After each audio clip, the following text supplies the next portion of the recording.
Yes, guys, welcome to Primetime Analysis. I am your host, Victor Onyango. Now, in Machiavellian political theory, it is argued that acquiring state and maintaining it always requires evil means, and that these evil means must be marked with cunning, duplicity, and bad faith. This is the type of politics that William Ruto has played since his inception into Kenyan political landscape. In today's analysis, I want us to look at the new game plan that William Ruto has devised to ensure that in 2027, no candidate ever gets a chance to beat him. Before we start, let me thank you for tuning in, and for those who are watching us, if you have not subscribed, please take a second or two to subscribe to our channel, like this video, and please share. For those who have subscribed, we thank you for joining us in this journey, and we appreciate and don't take your support for granted. Now let's begin. In 2022, William Ruto focused on one specific region for his political campaign. And this region was Central Kenya. Central Kenya was invaded by William Ruto beginning 2013 when they started campaign on their first term with Uhuru Kenyatta. William Ruto got into Central.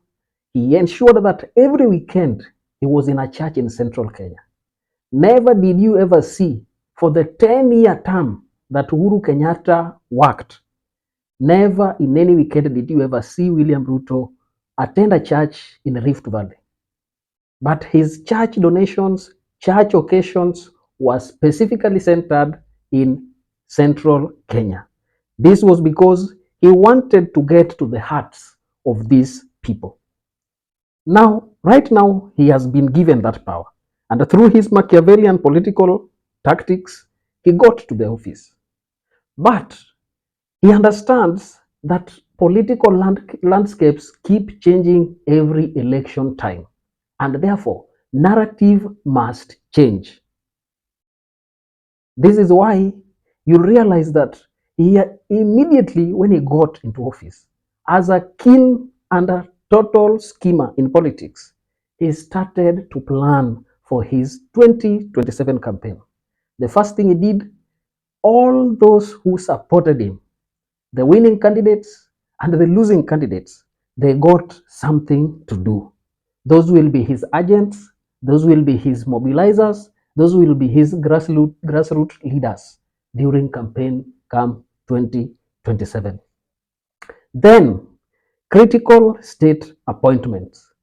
He gave critical state appointments to regions that he knows he will critically depend on when 2027 arrives. But I want us to look at three critical strategies that William Ruto has devised to ensure that 2027 is a clear sweep for him. The first one, the target of northeastern part of this country. Now we all know that in the past election, Ruto did not perform very well in northeastern. And specifically, if you study people from that region, they always tend to vote with the side of government. They have never at any point wanted to be in the opposition. And in this case, William Ruto studied that region and he has started to focus on it from day one. The first thing he did was to give Aden Duale, a senior member of that community, leadership position as Minister for Defense. The second thing he did is to appoint DCI head Mohamed Amin from the same community. The third thing he did was to propose Nurdin Haji to be the Director General of NIS. And then the fifth one that he did was to open the border between Somalia and Kenya.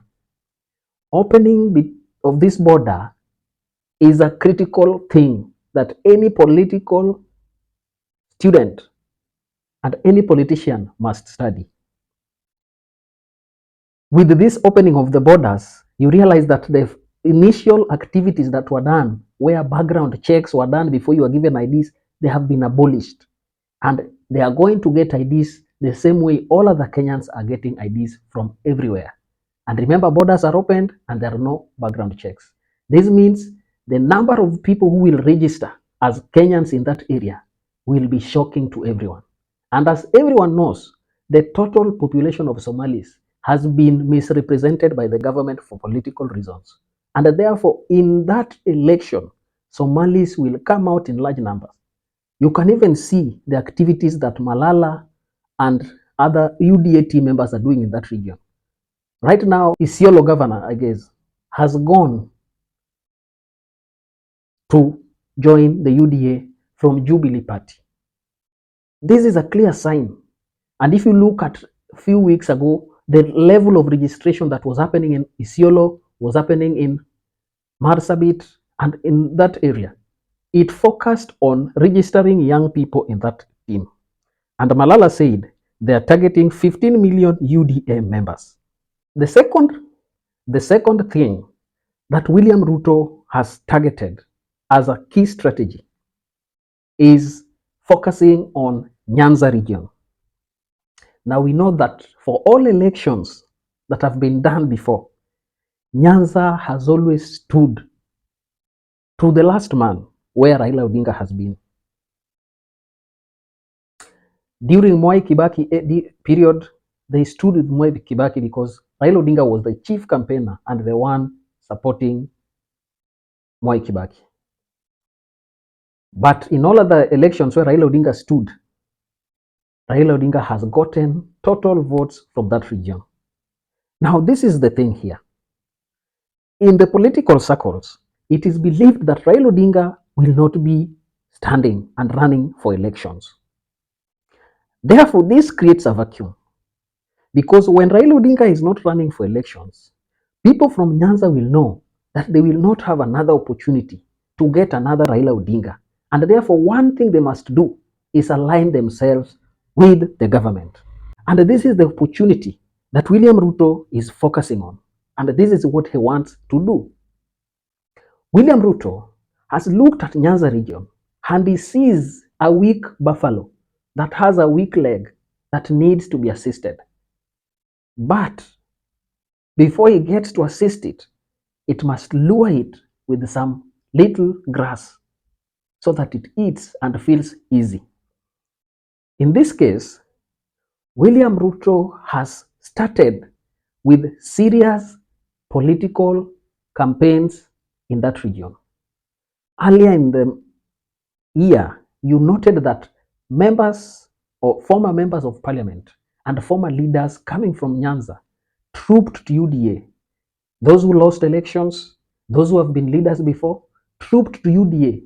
Many of them registered as UDA members. This was to give a picture that UDA is now welcomed in Nyanza province. Remember, in past elections, UDA was not a party to be heard, not even to be seen in that region. In fact, some people even decided to let go of their yellow shirts just because it was a political campaign period. But right now, you will realize that in Homa Bay County, they have vamped up serious political campaigns and party registrations that youths are registering en masse. In Migori County, that is the same thing that is going on. In Kisumu County, Ojenda and his team are also registering people in UDA. Now, this is the thing. William Ruto is a Machiavellian politician. He understands that he must take his chance when that chance arises. William Ruto started giving and towing himself closer to people in Nyanza. And you remember, the first political or working visit that he gave to any region in this country was towards Nyanza people. And this tells you one thing. He has a serious business with that region. to give also prominence to Nyanza people, he decided to take a senior most PS position and give it to their son. And it was not a man from Siaya. Siaya is a little radical because it is closer to Raila Odinga. He came to South Nyanza, where it's on Homa Bay County, Raymond Omolo. That is where you find that most people coming from the side of South Nyanza, people in Migori, people in Homa Bay, some part of Kisumu, you realize that they are so easy to convince to join UDA. Much activity is not in Siaya County, but it is largely in Homa Bay, Migori, and a part of Kisumu. This is because he has targeted this region because of their political neutralness when it comes to now, when Raila Odinga is not in the ballot, what will be their official decision as a people. Then again, William Ruto got and appointed Francis Ogola, General Francis Ogola, as the head of military. That is strategic. While many will argue that this was because of the Tonje rules, it also has political reasons and benefits. It shows that when you will come back during campaign and say that I am a man who does not have any bad thing against you, I gave my top critical and trusted positions to your people. PS Interior, that was for Kibicho, is now with Raymond Omolo, your son. Another leadership position in military that was mostly with Kikuyus is now with Aluo. What will you do? Why can't you reciprocate? He will also remind them that in 2007, I stood with your son and I supported him to a point where he got to be the prime minister of this country. And therefore, it is you who owe me a political debt. Nyanza people always pay their debt. And on this, I believe they will pay that debt. And finally, William Ruto has focused on a critical leadership position in Luo Nyanza, and that is the Luo Council of Elders. This is the team that speaks for the people in that region. The same way he captured Kikuyu Council of Elders, where he took the cousin of Uhuru Kenyatta and got him somewhere and put him somewhere under his team, and they were supporting William Ruto. There were two factions there. He has come with that thing again in Nyanza region. And this time, there is an elder who has been claiming to be the head. And then we have the former elder, the leader of the Luo Council of Elders. Former leader of the Luo Council of Elders died. And upon his death, another leader is supposed to be elected. But a faction that is supported and funded by Eliud Owalo has come out stating that they are the bona fide leaders of Luo Council of Elders. And therefore, Raila Odinga cannot come with any other thought to try to give them another leader. And they say that the one who died was just a member of the council and not a leader. This is factionalism that William Ruto knows how to use very well. He has come and attacked that area. In Luo Nyanza, I can tell you that will have little significance because the level of ear that Nyanza people give to Raila Odinga does not resonate with what they give to those elders. In fact, those elders have just been used by Raila Odinga to always promote cultural activities. But right now, William Ruto is activating them to get serious engagement in politics. That is why you remember even earlier, when Raila Odinga called for demonstrations, these elders stated that they do not want their sons to be the ones who are killed in the streets.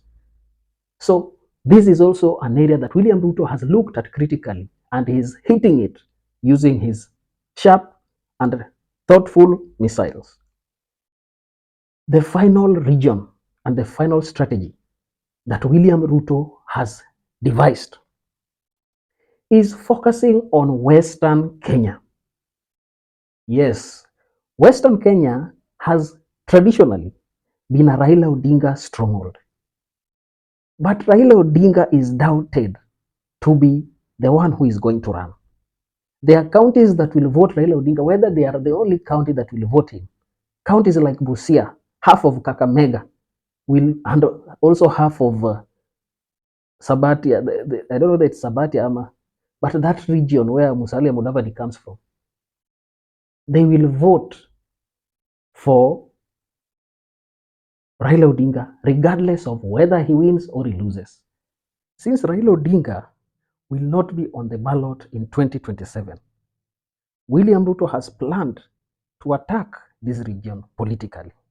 And the first thing that he did on his appointment is give Musalia Mudavadi, their purported spokesperson politically, the position of Prime Cabinet Secretary. While we know that Mudavadi did not deliver much of votes from that region to William Ruto, that position that he was given was an insurance for 2027. If you look at Mudavadi currently, he is given roles to show that he is a serious member of this cabinet and a senior member of this cabinet. And that is why, if there is an event that is happening in outside countries, William Ruto would rather use Mudavadi for him to go. Why? Any activity that is done locally will not be seen by the common man. And therefore, using these international travels, making them more regular, people will see that our man is a senior in this government. And you know that Kenyans still believe in our man mentality. That is what William Ruto is using. If you see Mudavadi going out all the time, it is not that they are fighting with Gachagua. The fights are created by a small cocoon of people who feel insecure. But this is a strategy by William Ruto to attack and hold Western Kenya to his political basket. Another thing, Moses Wetangula was given the position of speaker. Moses Wetangula has traditionally controlled the region of Bungoma without any person getting an opportunity to beat him out. And that is why he has been given prominence. Even in the last elections, Bungoma gave William Ruto a sizable vote that helped him beat Raila Odinga. And therefore, with him on William Ruto's side, and Mudavadi given that prominence, and Raila Odinga out of the race, William Ruto will have a huge space to get to capture people in that region. The final thing that he did in that area is take Malala and give him the position of Secretary General of the UDA party. He knows he wants people to be registered from that region. He wants many people from Western Kenya to be in that party. And that is a strategy that he is employing to make sure that Western Kenya is fully on his political basket. What does this mean? Central Kenya, you would rather go and rest, because in the next political campaign, you will just be an additional basket. The reason why you realize that he picked leaders who are weak to be your leaders, he knew that you are going to expire in his political journey very fast. So that is my message to Central Kenya, and a revelation of what William Ruto desires to do in coming elections of 2027. What do you think? Are we right? Is there anything that is wrong? Let's get talking in the comment section. And please take 1 minute, subscribe to the channel, and also gives us a thumbs up. Thank you. May God bless you. Let's meet in our next video. Thank you.